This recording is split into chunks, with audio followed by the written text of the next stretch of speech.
if we don't talk about the vision, share the vision, write the vision down, capture the vision, everybody else is not going to know how to function. And that can be really frustrating. That takes up so much time. It takes up so much energy. So really focusing on the architect, on the creator, is so important.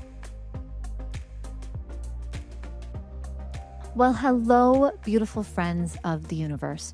Welcome back to University of Why, a podcast that's a reflection of you. Together, we will address the big questions to go deeper so that we can design a life with more intention. I'm your host, Dr. Sonia Chopra, and today I want to talk about a very important subject. It's the idea of having a vision. This is one thing that if I look back at the last few years, had I skipped this step, I would have been in big, big trouble. I would have continued to be lost. I would have continued to just be drowning in the hustle. I wouldn't really have a destination. And currently, I'm building a home. And as I'm going through this home project has been a 4-year project. It's been like 2 years of designing the master plan and then another 2 years of the build. And so now I'm really, really connected to this idea of a vision, because I'm seeing that if you really don't have a vision, you can't build your house. You can't build your home. And it's more than just house building. It's about designing your life.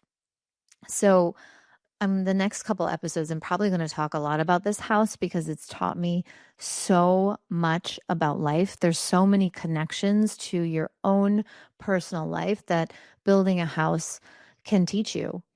A lot of people say they will never do it. I'm actually really happy that I took the chance and made the time to build this home, because it has taught me so much. And it's taught me more about me, who I am, how I show up, what I need in my life to create space, to create peace. So if you are on the fence of building a house, I'm going to tell you, do it. Do it, but be prepared to get crushed and stand up over and over and over again, because it will show you that surprises will happen. It will show you that planning needs to happen. So when surprises do happen, you can get back up. And this is so relevant. It's so relevant to what we all experience in life. So I'm going to take you back to 2016 in my practice, in my career, and I was just a hot mess. I had a great family. I have a great family, right? But it was messy. It was really what I call my messy middle. And now that I look back on it, I realize the reason why it was so messy is because I didn't have a master plan. And in fact, I had no vision whatsoever.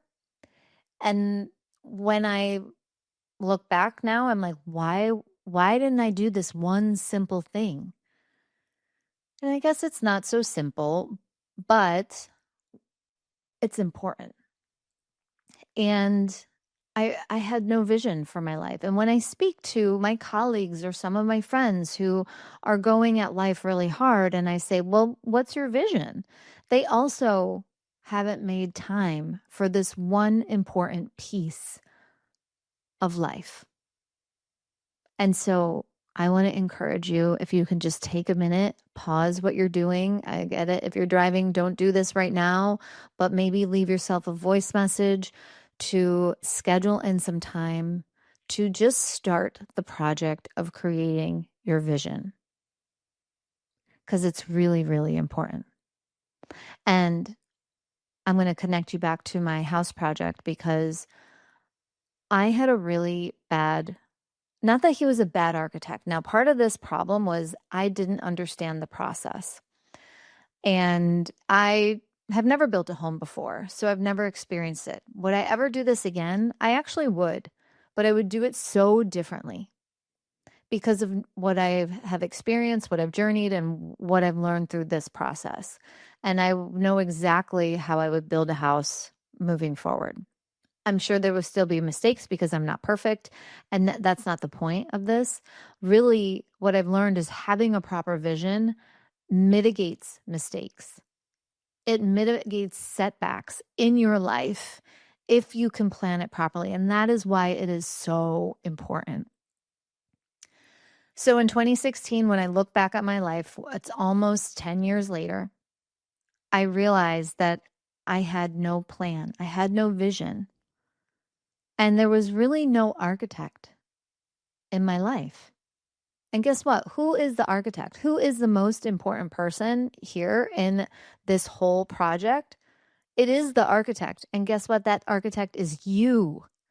And how lucky does that make you to be the creator of your life? That's insane. So, first, we have to make that declaration that we are the architect. I wish I knew how important the architect was in this project. They're more important than your builder, they're more important than your contractor. Everything that the contractor follows is in the plan, it's in the blueprint, it's in the vision.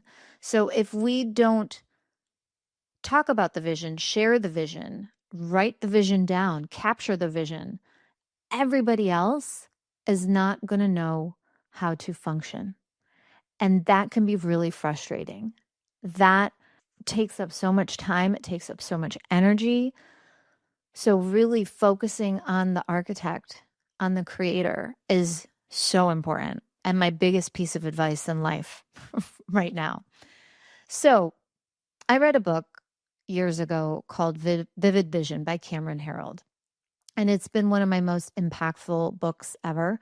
I will actually link to it in the show notes. It's an itty bitty book. So if you're like me and you don't love to read, know that it is the shortest read you will ever read, but probably one of the most important, impactful, and life changing books you will ever read.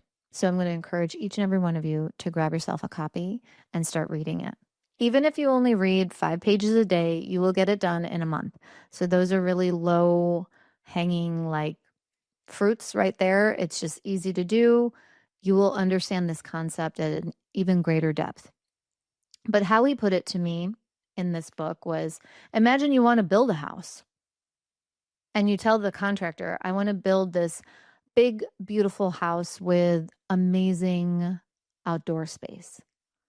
Well, if you think about it, that type of mental picture can be very different for every single person. So you could be somebody who wants a beautiful cottage on a lake, or maybe you want this Italian villa style home with this beautiful outdoor atrium, or maybe you want a tiny log cabin in the middle of the woods, or maybe you want a modern style home with neutral colors, low pitch ceilings, and an infinity edge pool.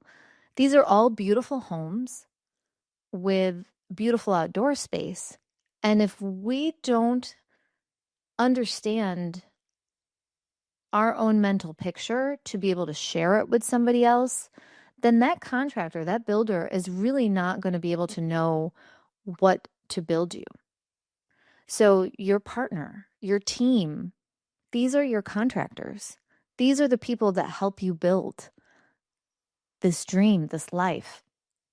And if we don't share this vision, then they're not going to know how to help us. And that's where I feel like a lot of our disappointment in life comes from, is because somebody didn't understand us. It's our expectations were not matched, right? But they didn't know how to meet our expectations because we never shared it.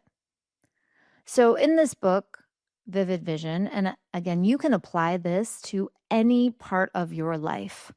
You can make a professional vivid vision. You can make a personal vivid vision. You can break out your vision into categories. I talk a lot about Lifebook and what that did for me and how I kind of categorize each aspect of my life and made my vision for each aspect of my life.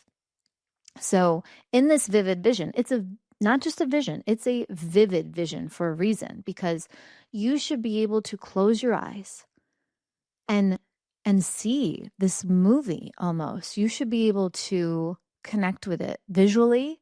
You should be able to hear it.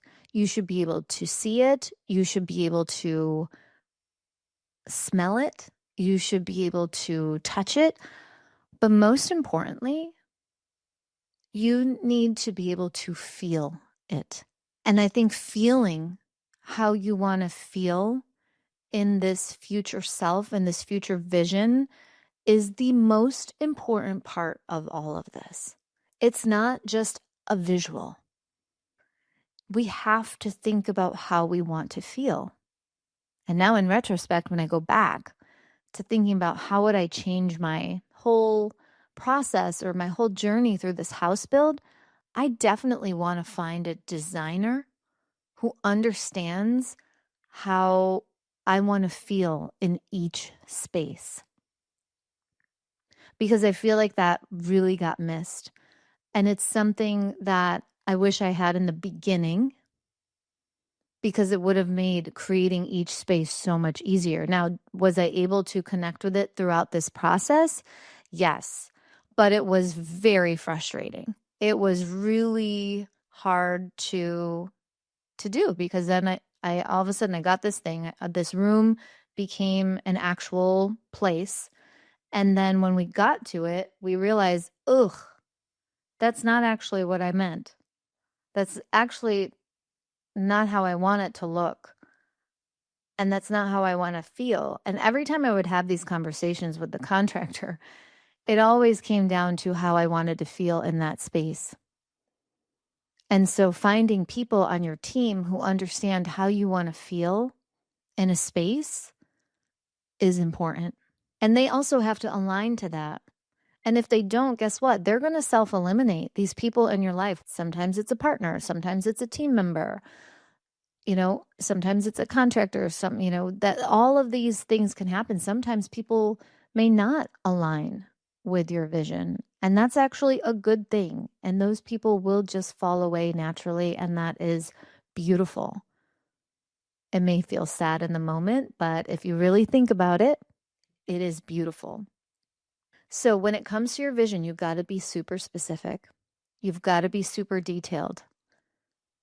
You've got to ask for what you truly want, and you shouldn't be shy about it. Actually, one of the steps in starting this process is to dream freaking big. Your vision should be wild. It should be free. It should be highly impactful. It should be balls to the wall crazy. Like, it should be so much that you feel like it's almost unattainable, but you'll realize that a lot of it is attainable. You just put it down. Dream so big, you're like, this is just crazy, and just put it down. So in 2016, I didn't have this concept mastered at all. And now I feel like this is all that I do. And it really helps me achieve all sorts of things in my life. And it's really worked for me. And I really hope that it works for many of you listening to this podcast. I say the first thing you have to do is, number one, you have to make time for this. It has to be an important part of who you are, creating this vision. Okay, so number one is schedule your time to do this. And maybe it's just going outside in nature or wherever your happy place is with a pen and paper. Or maybe you don't like to write things, because sometimes I don't. I'll just voice note it to myself. And then, nowadays there's like AI note takers. You can grab one of those and speak into it, and it can transcribe it for you. So do it in the way that feels the best for you, and just start taking notes about how you want to feel and what you see in this wild and crazy vision. Okay. And be very specific. So let's talk about specificity in this vision, because it's really important. And I'm going to give you examples of what's happened to me in the house. So, for example, my master bath shower, my husband and I shower together, probably more so for efficiency than anything else. And I really don't like it when he turns my water temperature down. He doesn't like it when he burns himself, like he says, when he takes a shower with me. So we fight for the thermostat. And fighting for that thermostat in my new dream home is not something that I want to feel ever again. And so we need 2 shower heads, which is actually not an uncommon thing in most house builds these days. 2 shower heads is very common. But I guess 2 shower heads and 2 thermostats is not very common. And so that is something that you have to be super specific about because somebody is going to miss it. So that level of detail. And it's not even that. It's not just having 2 shower heads and 2 thermostats. What color do you want that plumbing hardware to be? Do you want it to be chrome, polished chrome? Do you want it to be bronze? Do you want it to be black? There's so many options just in color. So now we're talking about the color, we're talking about the design. Do you want round? Do you want squared? Do you see how much specificity is going into just this one space, this one shower? And also, how do I want to feel? I don't want to share my time in the shower.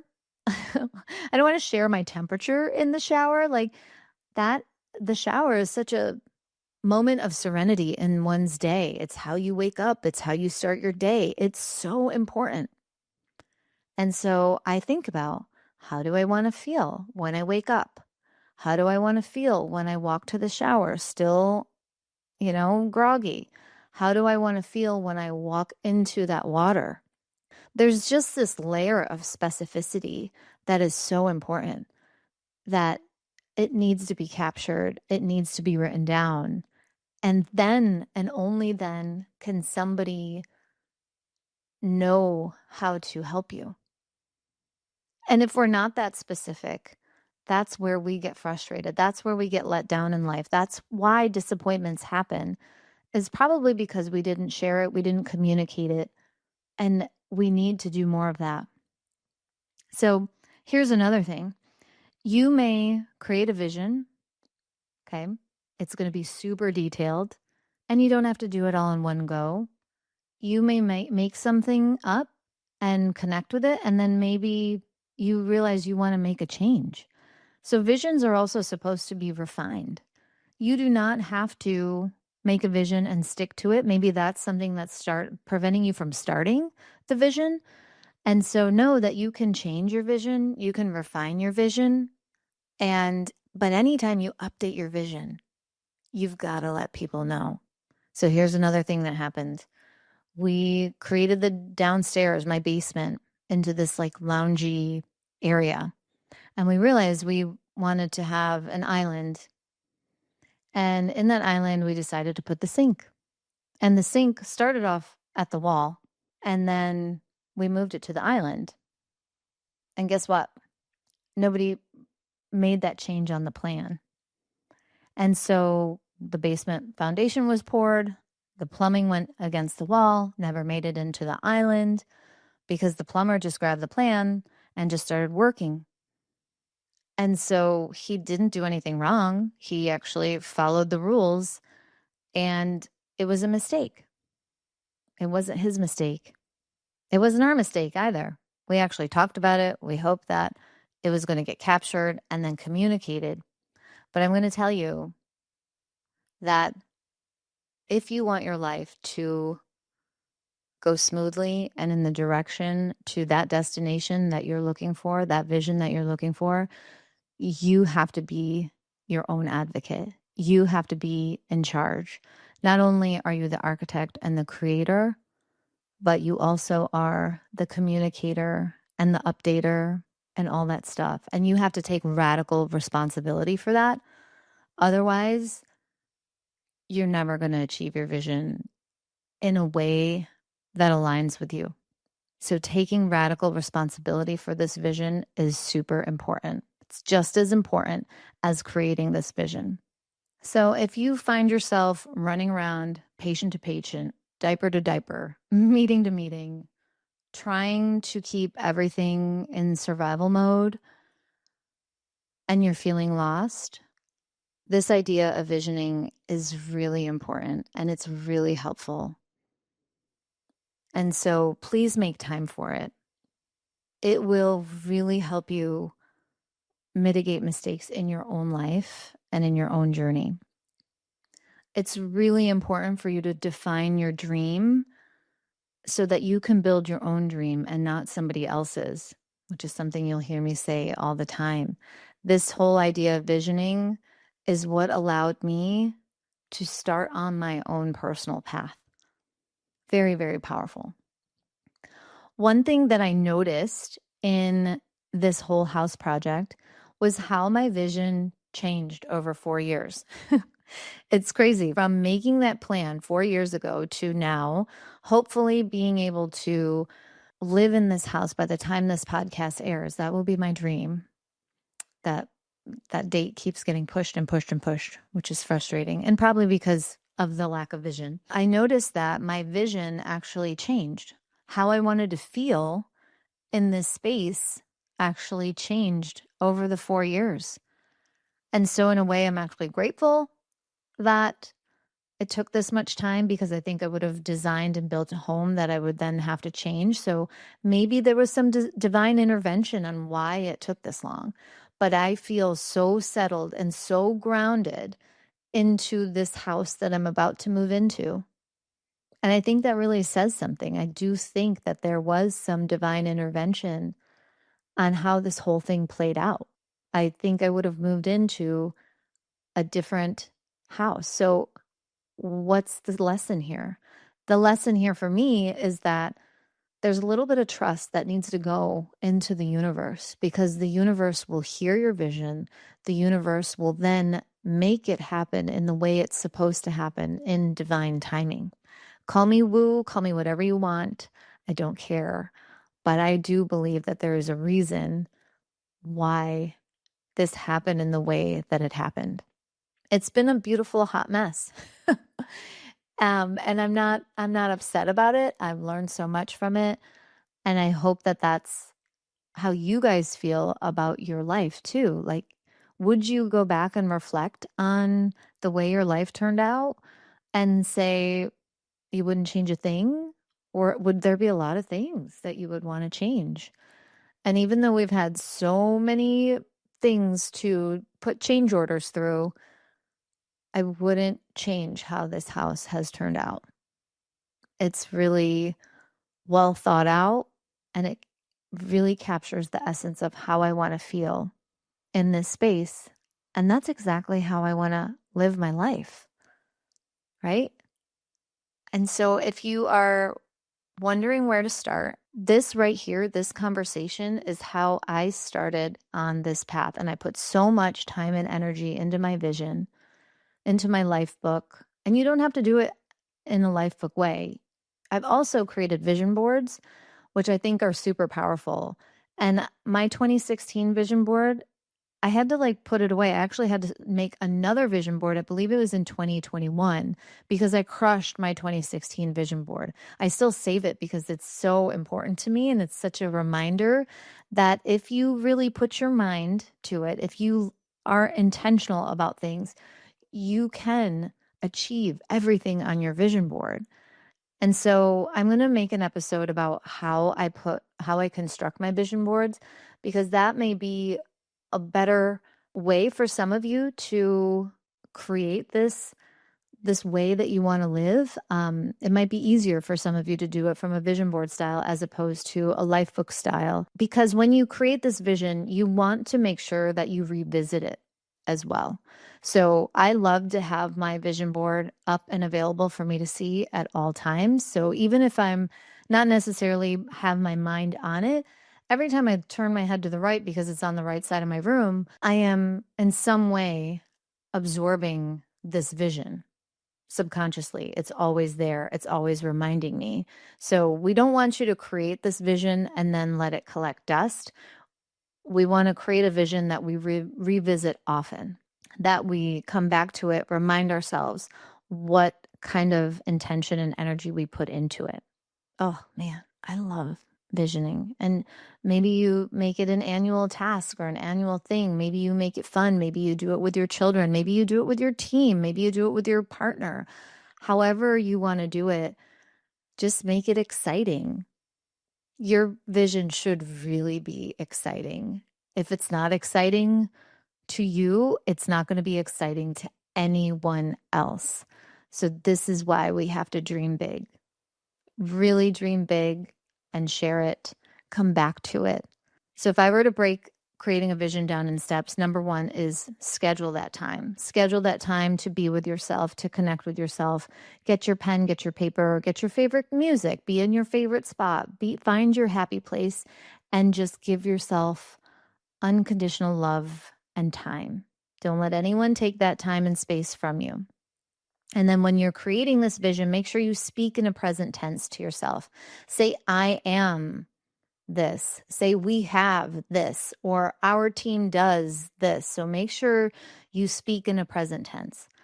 Look into the future, okay? Think about how you want to live, breathe, and feel in 3 years, in 5 years, in 10 years. And really be with that version of yourself. Make it exciting, make it big, make it amazing, make it awesome. And once you've really thought about it, all the different aspects of your life, make sure you share this vision. Share it with everybody who is important to you. Maybe it's a life coach. Maybe it's your partner. Maybe it's your family. I am now at the point in my life, I want to share it with my kids. I want my kids to connect with it. My kids, I actually do vision boards with my kids too. I think that's fun for them. And so they can start manifesting things coming into their life. So they can start thinking about how they want to feel in the future and allowing them to connect with that type of energy. And then once you share it, you've got to revisit it. Don't let that vision and all that hard work and all that energy and all that love collect dust. Know that your vision is meant to be changed if you feel different, or maybe you didn't know how to connect with a thought or a feeling in the moment you were creating, and then one day you feel it, you get that ping and you come back to it. You can update. You can update that vision. You can change it at any time. You can expand that vision. It's so important, and it will be your guide. It will be your guide to the most amazing life. And then post that vision board or vision book, whatever you create, post that where you can see it. Read it daily, read it weekly, read it monthly, read it quarterly, read it annually. Whatever cadence works for you, connect to it as much as you can. Allow it to evolve with you. This is really supposed to be a masterpiece that helps you connect with the way you want to live. All right, guys. Thank you so much for tuning in to University of Why. I will see you next time, where we will continue to ask the big questions and go deep so we can live our most intentional life.